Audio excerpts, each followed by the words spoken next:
sem dúvida nenhuma.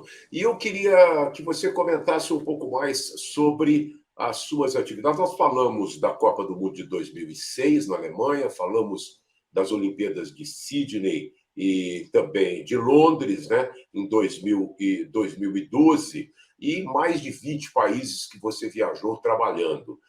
Você tem um fato marcante, assim, inesquecível, que você possa dizer, olha, a reportagem me levou a tal fato? Você poderia agora, no momento, relembrar alguma coisa significativa, Mauro?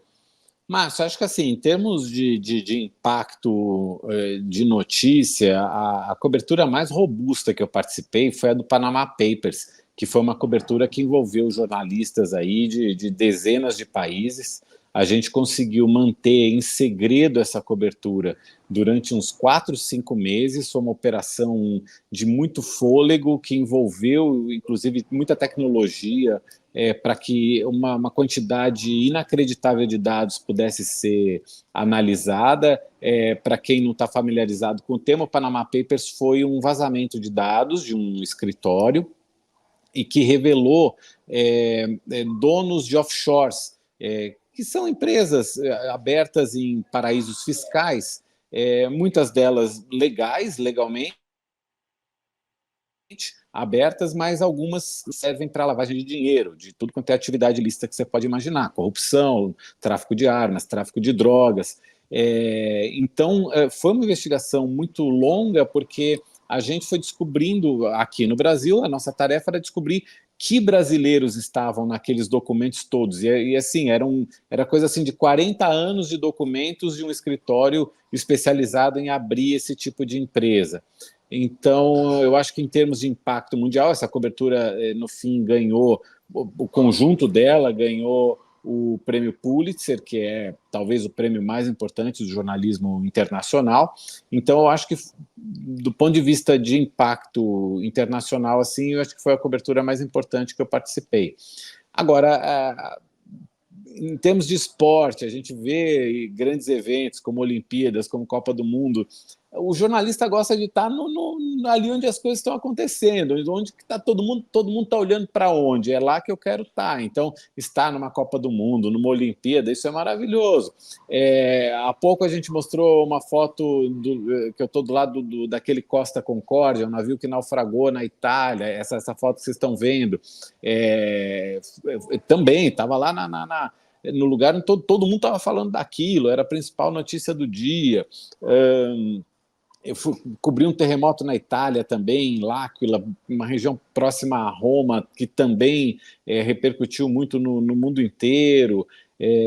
Enfim, são aqui no Brasil, coberturas políticas, tá presente em eleições, em posses, em impeachment, em grandes decisões, entrevistar personagens importantes. Isso tudo dá uma satisfação muito grande. Eu tenho uma certa dificuldade em elencar, falar assim, nossa, teve uma assim que foi a mais importante, mas todas essas situações em que a gente está nos centros de decisão, acompanhando grandes fatos, isso para mim eu tenho um carinho muito grande por todas essas coberturas. Se eu fosse mencionar uma cobertura, eu acho que assim, teve uma cobertura que foi muito dura para mim, mas que ao mesmo tempo foi a cobertura que eu acho que me impulsionou na carreira. Na Folha, isso acho que foi em 1995, eu cobria a Fórmula Indy.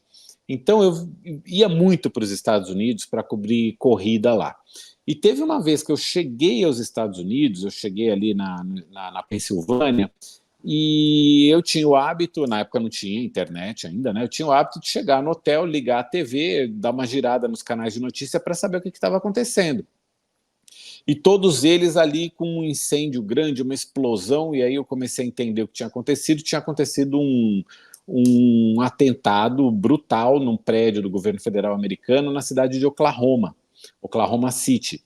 E logo em seguida me ligaram do jornal, falaram, esquece a corrida, vai para lá. O jornal conseguiu voo para mim, eu me mandei, fui para lá. E eu passei 10 dias lá cobrindo essa história, porque isso repercutiu muito no mundo inteiro. Foi um atentado interno nos Estados Unidos, depois descobriram que era um americano que fez esse atentado. Então, isso repercutiu muito, repercutiu no mundo inteiro, e foi a primeira cobertura que eu fiz na Folha, em que eu assinei a primeira capa, a capa do jornal, né, a primeira página do jornal, então meu nome aparecia quase todo dia na primeira página. Quando eu voltei depois para São Paulo, o diretor da redação, o secretário da redação já sabia meu nome, sabe? Então, assim, foi uma cobertura que foi dura, porque eu estava num lugar onde eu não conhecia ninguém, não tinha essa história de internet, de fazer pesquisa no Google para saber quem é quem. Foi tudo na raça e sozinho, me virando lá. E, enfim, e deu certo. Eu consegui, no final, foi o que me projetou dentro do jornal. Então, essa cobertura eu tenho um carinho especial por causa disso, pelo perrengue que foi, mas pelo resultado que deu também.